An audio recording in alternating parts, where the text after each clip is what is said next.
Good afternoon, Hotel Felicity. How may I assist you today? I would like to make a reservation. Sir, you need... Sure. For how many nights will you stay with us? One night only. For how many person? One. May I know the specific date of your arrival? April 27.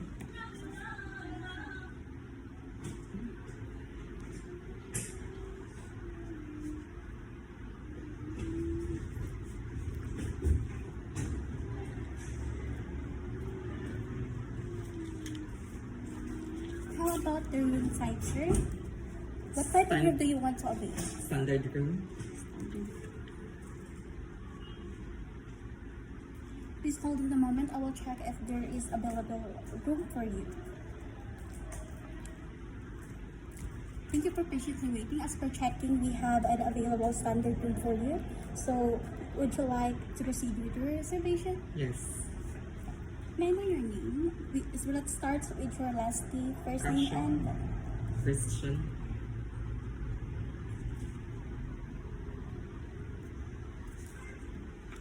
your middle initial. H.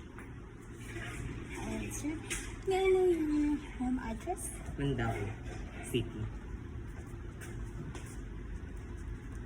How about your contact number?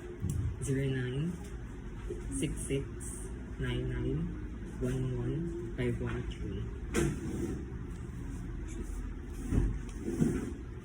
So, let me repeat your full details, sir. So, your name is Kasha Christian H, and you'll be taking a one standard room with a room rate of 3,500 pesos per room per night. And your arrival is on April 27, 2024, and your departure would be on April 28, 2024. And your contact number is 096699111513. Alright, sir, Kasha, do you want to pay it or no? Yes, pay by cash.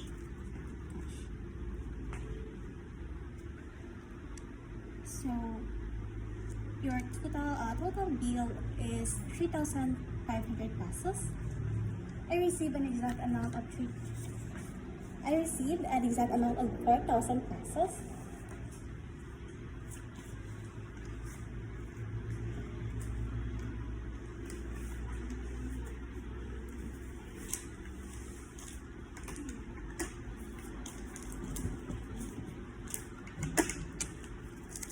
Can we wait for your receipt, sir?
So, here is your cash receipt, sir.